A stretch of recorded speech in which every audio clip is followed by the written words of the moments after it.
You're watching WKYT News at noon.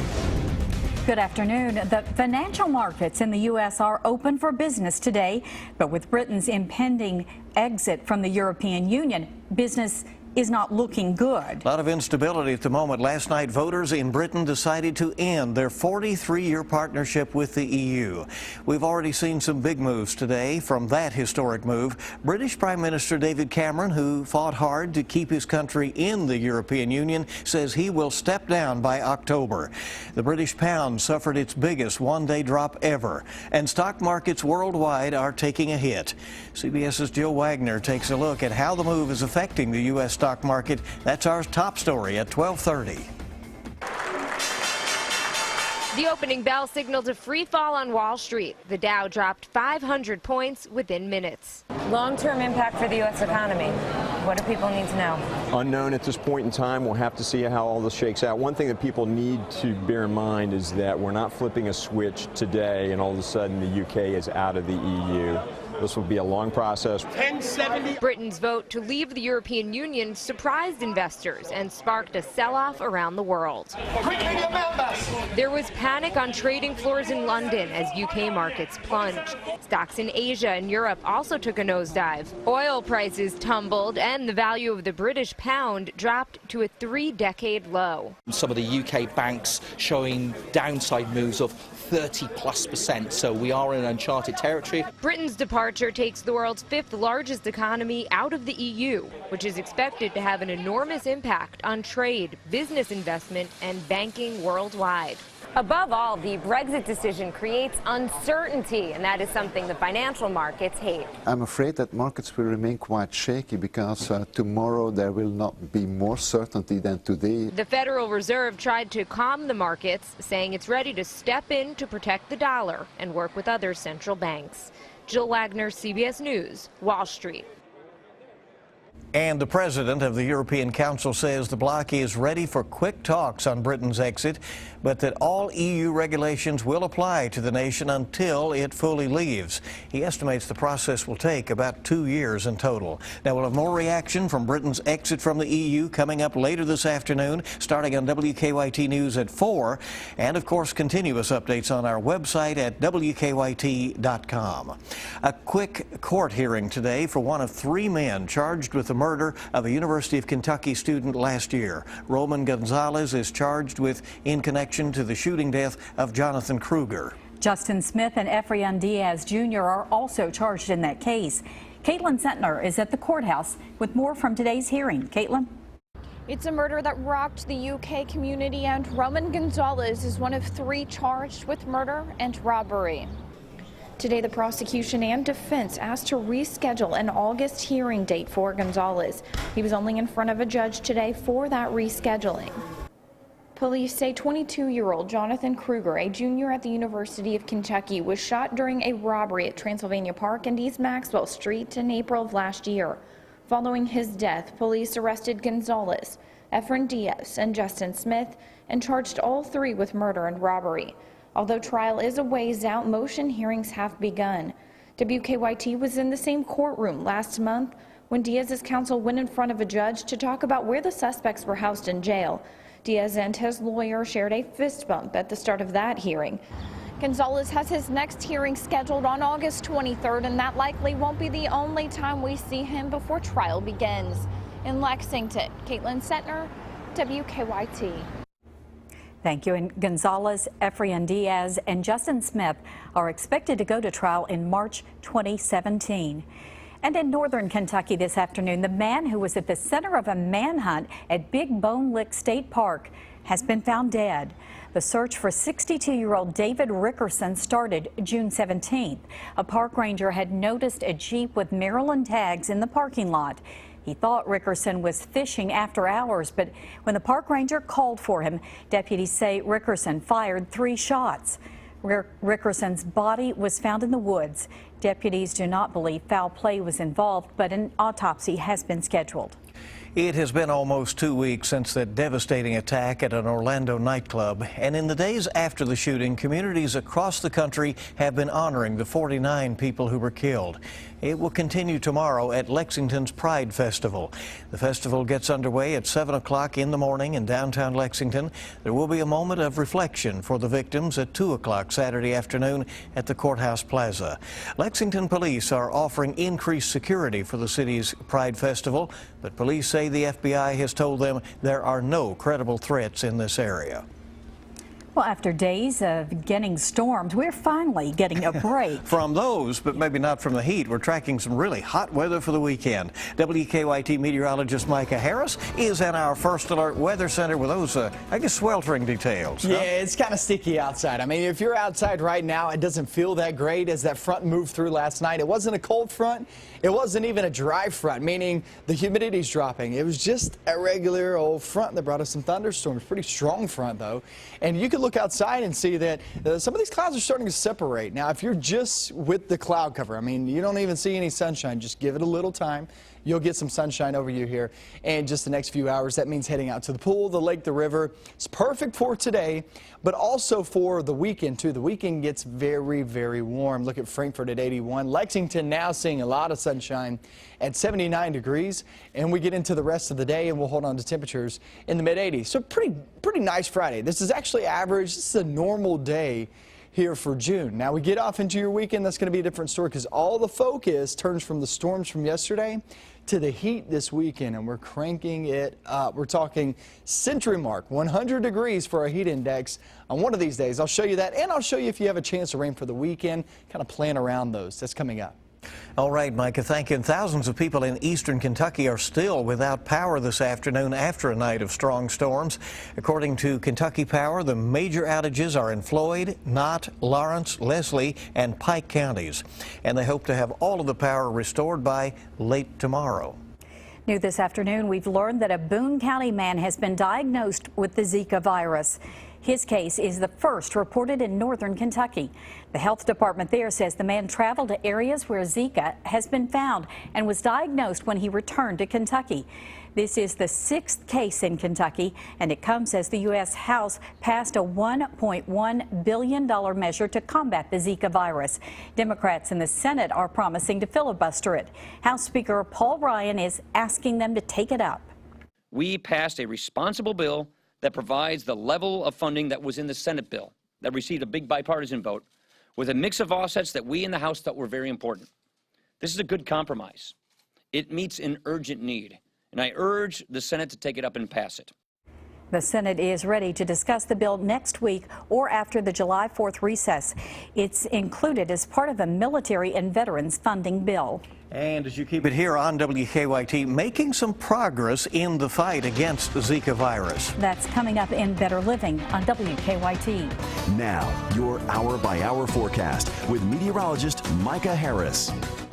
Clouds are laying around, and that is going to give us the opportunity to stay a little bit on the cooler side of things instead of just being full-blown sunshine, being right around 90 degrees, because it's very humid outside. I mean, you're feeling the 70s in the dew points, and when you start to feel that, you know, yeah, it's just a tropical feel outside, and typically that means we have some storms on the way.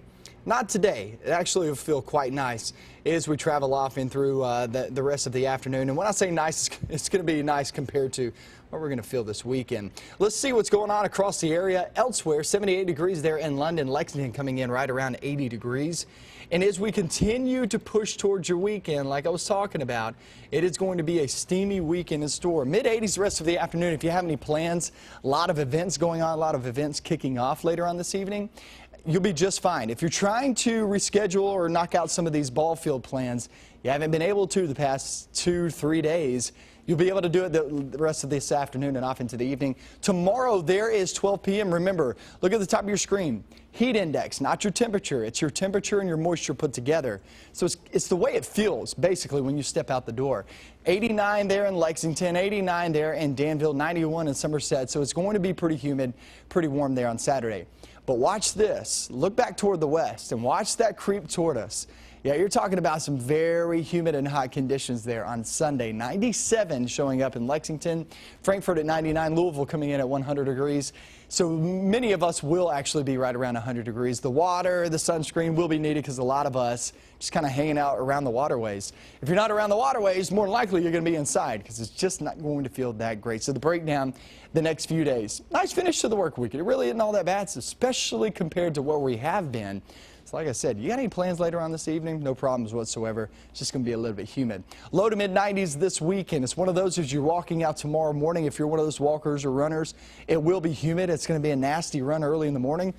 That's much better than the afternoon, though. I can promise you that. Storms will return next week, and that's where we're going to be seeing on and off thunderstorm chances all the way through your 7-day forecast. So 86 today, 90s for the weekend, guys. It's about the heat this weekend, and then your daily threat at thunderstorms up into next week. It's not bad for the next few days. It's just not going to feel great. So we'll take that. We'll be all right. At least hot for the weekend, it looks like. Yeah. Here's a great thing to do, and it's going to be nice for this evening. Lexington's newest outdoor summertime concert series is back tonight. Lakeside Live runs Friday and Saturday nights through August. It's over at Lexington Green. The concert series kicked off last weekend. Now it starts tonight at 6 o'clock with the group Them Hamilton Boys. All right, should be fun. Well, a potential new weapon in the fight against Zika, and that is one of the day's top health stories. Kenneth Craig has details in this Better Living report. Researchers in the UK say an antibody that fights the dengue virus may lead to a vaccine against Zika. There have been more than 800 reported cases of the mosquito-borne disease in the U.S. Almost all are travel-related. So far, mosquitoes in the U.S. have not transmitted the virus. Diabetes and kidney disease could increase the risk of stroke and heart disease in African Americans. That's according to researchers in Mississippi who looked at more than 3,200 patients. They say doctors need to focus more on testing the kidney function of high-risk African Americans. And the CDC says curbing indoor smoking in public places has stalled over the past few years, especially in the Southeast, where states do not have smoke-free laws. 28 states plus Washington, D.C. have bans. The CDC says that's the only way to protect against secondhand smoke. That's a look at some of the day's top health stories. Kenneth Craig, CBS News, New York. Hope you keep it right here on WKYT now. Celebrities tee off in Lexington today, but it's about much more than just the golf. Dave Baker talks about how the Children's Charity Classic is making a difference for kids in Central Kentucky. Stay with us. Welcome back. Great to have you with us here on WKYT. Celebrities are teeing off today, and it's all to make a difference in the lives of children who need it most. It's the Children's Charity of the Bluegrass Golf Classic, and our Dave Baker is here to talk more about this important event that's been going on for many years. Thanks for joining us. 36th year. It started off as a one-day tournament by Rick Roby to benefit the Lexington Hearing and Speech Center, and since then it's grown to a week of activities, and we started the week off by presenting checks to 35 different organizations here in Central Kentucky. That's impressive. That really makes a difference. It does, and so as we say, it is about so much more than the golf. Talk about some of those kids who'll benefit. Well, I mean, there are kids from all different agencies and walks of life. I mean, what we try to do is we try to be kind of a collection point. I mean, we have all kinds of needs in this community. Some are really large. Some may be to fill a gap for a family. And so what people can do is organizations can make an application process to Children's Charity of the Bluegrass. Our board takes a look at that and decides where to disperse the funds. I know you don't have a hard time bringing celebrities in. They always want to come in. Who are some of the people who are playing? Well, you know, it's funny because there have been so many people over the years that have been here, and Doug Flynn has been a major guy who has brought folks in. We have so many from the UK community, but of course Johnny Bench is now one of our co-hosts, and this weekend is the weekend where Pete Rose is being inducted into the Reds Hall of Fame. So Johnny's running back and forth between here and Cincinnati. Jeff Foxworthy was at our cabaret last night, and what a show that he put on. And it's because of friendships that people have developed over the years, and because these individuals who have a lot of tugs on their time come here and see the work that we're doing and the young people that it's helping in our community. And yet time after time, you know, these celebrities, as you say, who are very busy, who have a lot of commitments, they seem to want to come back when they can and help all they can. I mean, we could tell story after story about the entertainers from Nashville or sports stars that, you know, could only be here for one day, and rather than scratch off the whole weekend, they were here for that one day just so they could be a part of it. And it's been some, I call it Central Kentucky's best kept secret. Over the 36 years, we've been able to return over $10 million to children's charity organizations here in the Bluegrass. And we are going to be airing some parts of it tomorrow. That's right. We're going to be on the air live from 3 to 6 when this tournament began. WKYT made a commitment to air it. We don't air as much golf anymore. We try to tell the stories of not only the agencies but the teams who are providing the money to help these kids. Well, it's more interesting that way, and it's a labor of love, certainly, for our station throughout the week. And so all of this is going on. This is from last night. From the cabaret, right? Event. Yeah. And as you said, some comedy and some great people stuff. able to help that don't play golf. Not everybody plays golf, and so they're out on the course today at Andover and at Greenbrier, and they'll be doing the same tomorrow night. And I mean, Barb was kicking her heels up last night. She normally doesn't do that. I thought I heard her cackle. It was a lot of fun, and to see people being so generous for the great cause too. Oh, yeah. And you know, it's people from all walks of life. It's big businesses, it's individuals, it's folks who volunteer. That's what makes it such a special event. All right. No, you got to get out there and enjoy the afternoon. Thanks for coming back. All right. All right. Thank you. Coming next, are you staying hydrated out in the heat? It's an important question. How to make sure you're getting the amount of water you need, next on WKYT. Welcome back into WKYT News. If you have stepped outside at all in the last few days, you know it is very hot, and so there's a question. Are you staying hydrated enough? Jessica Bowman, a firefighter and EMT, is here with some insight about just how much water we really need in this heat. Thank you very much for coming in. Very timely. Thank you. So when do people need to hydrate? Well, you know, the best thing to do is to be intentional about just staying hydrated regularly. Unfortunately, thirst isn't always a reliable indication of hydration. And, you know, it can be an easy mistake to think that only people who are engaged in high-intensity activities outside need to be concerned about monitoring their intake. So the best thing to do is just to be intentional and take in fluids all day long. Sometimes if you get the thirst, it's too late, right? I mean, you may already have some issues. You know, the easiest way to tell if you're well hydrated is through the color of your urine. Light, pale colored urine indicates good hydration. Darker, yellow, amber colored urine signals dehydration. Are there some other signs that people have when they really are starting to get in trouble with this? Yeah, the symptoms can range from mild to severe, so dry mouth, headaches, dizziness, things like that on the mild side. With children, they might start playing less than they normally do. In babies, the soft spots in their head could become sunken in. Decreased urine output, or in infants, no wet diapers for about 3 hours or more. But severe dehydration could be delirium and extreme confusion. When we know of a day like we have coming tomorrow, and we have, obviously we have had and we'll have more days like this during the summer, are there just some extra precautions you should take, including limiting your time in that situation?